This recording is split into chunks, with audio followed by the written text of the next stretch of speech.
YouTube meluncurkan video berdurasi pendek yang bisa dimanfaatkan konten kreator untuk menghasilkan uang. Peluncuran ini dilakukan untuk menghadapi persaingan dengan TikTok. Melalui video berdurasi pendek ini, pembuat video akan mendapat 45% dari pendapatan. Lebih kecil dibanding pendapatan dari video berdurasi panjang di YouTube. Fitur ini akan disebut YouTube Short yang bisa mulai dimonetisasi pada tahun 2023. Sementara TikTok sejauh ini menyiapkan dana 1 miliar dolar untuk pembuat konten.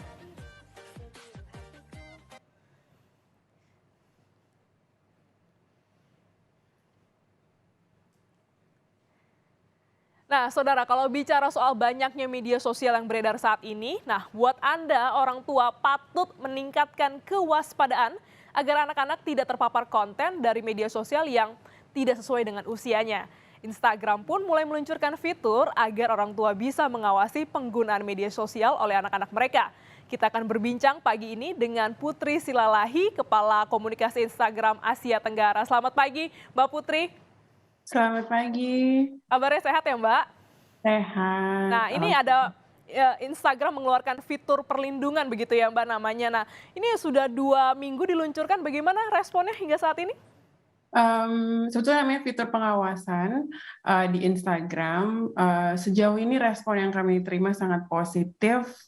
Kemarin kami juga berbincang sama Ibu Menteri Bintang Puspayoga dari Kementerian Pemberdayaan Perempuan dan Perlindungan Anak, dan beliau sangat menyambut fitur ini karena ya penting bagi Instagram kalau orang tua dan remaja itu mempunyai pengalaman yang positif saat menggunakan Instagram gitu ya, dan sama-sama merasa kalau mereka bermain Instagram itu mereka merasa aman lah dan nyaman terhadap baik itu konten yang mereka lihat atau interaksi yang mereka lakukan dengan orang-orang yang mereka follow di Instagram gitu. Nah, boleh dijelasin nih, Mbak, fiturnya seperti apa sih fitur untuk perlindungan ini?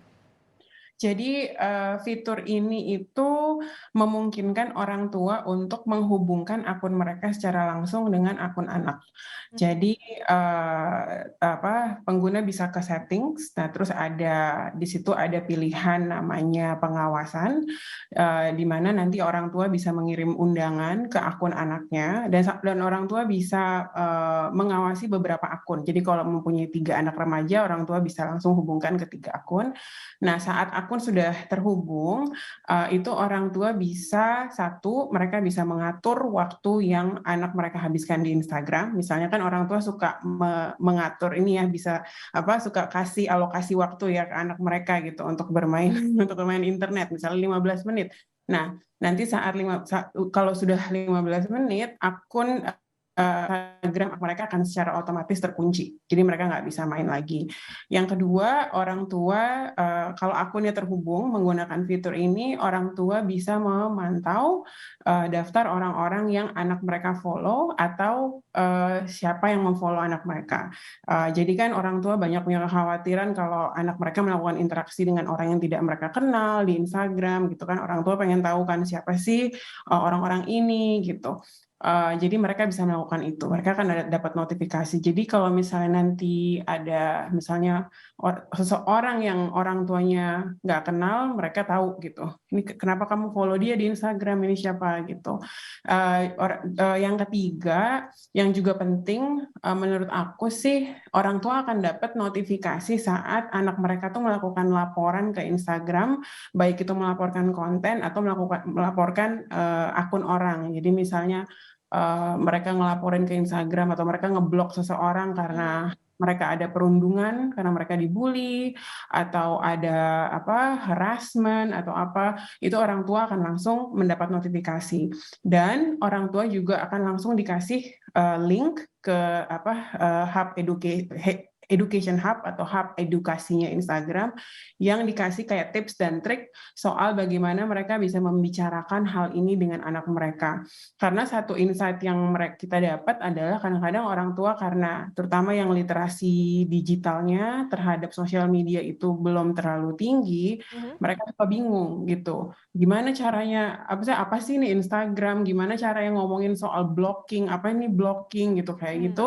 Nah, jadi sekarang orang tua akan dapat informasi itu saat mereka mendapat notifikasi kalau anak mereka melaporkan seseorang karena bullying gitu. Semua fitur ini bisa diakses langsung atau pengguna harus mendaftar dulu nih, Mbak? Langsung sekarang dan jadi minggu ini, kami luncurkan fitur ini ke Indonesia dan sekarang udah 100% tapi, pengguna harus, harus memastikan aplikasi Instagram mereka itu yang terbaru, jadi di-update di Play Store atau di App Oke. Store.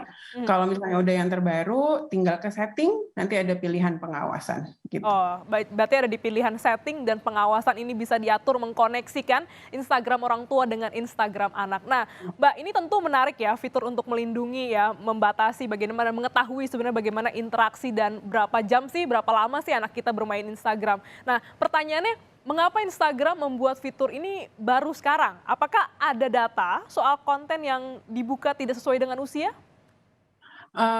Sebetulnya meskipun fitur ini namanya pengawasan di Instagram, tapi sebetulnya tujuannya itu adalah kita tuh pengen mendorong, komunikasi yang terbuka antara anak dengan orang tua terhadap penggunaan sosial media. Fitur ini tuh sebetulnya kami desain bahkan sebelum kami luncurkan di Indonesia, itu kami berkonsultasi dengan beberapa instansi di Indonesia yang bergerak di bidang perlindungan anak gitu ya, seperti Ekpat Indonesia, lalu ada juga ICT Watch gitu yang memang menangani keamanan pengguna gitu ya, dan juga beberapa pakar parenting dan psikolog anak dan remaja gitu. Dan insight yang kami dapat adalah komunikasi yang terbuka dan rasa percaya antara orang tua dan anak terhadap penggunaan sosial media itu sangat penting. Jadi kadang-kadang melarang anak itu kadang tidak efektif gitu karena apalagi dengan generasi yang baru mereka melihat internet, sosial media itu sebagai bagian yang penting dari kebiasaan mereka sekarang gitu, dari hidup mereka sekarang.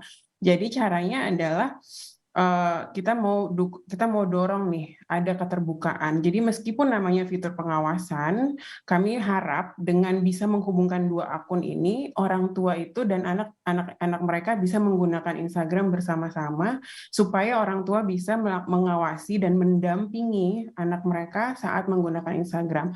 Tujuannya adalah kalau anak mereka melihat konten yang aneh atau misalnya mendapatkan interaksi yang buruk dari seseorang, itu mereka akan ke orang tua mereka dulu, gitu. Oke. Mereka Ini akan, "Ya Mah ini kenapa sih? Mah ini apa sih?" Gitu, kayak gitu. Jadi tujuannya sebetulnya itu, ada rasa percaya gitu. Oke, sebagai jembatan komunikasi dan juga jembatan pengawasan ya, supaya bisa Betul. dimonitor bagaimana sih penggunaannya, berapa lama dan bagaimana interaksinya. Nah, kalau bicara soal anak-anak ya Mbak, usia berapa anak-anak ini untuk fitur ini bisa efektif digunakan? Jadi Instagram itu kan usia yang untuk menggunakan Instagram itu harus 13 tahun ke atas gitu ya. Tapi sampai usia berapa fitur ini digunakan sih sebetulnya tidak ada batasannya dari Instagram. Itu balik lagi kami serahkan ke pengguna dan mungkin, setiap keluarga mempunyai pengertian yang berbeda-beda ya, mau sampai umur berapa anaknya terus didampingi gitu.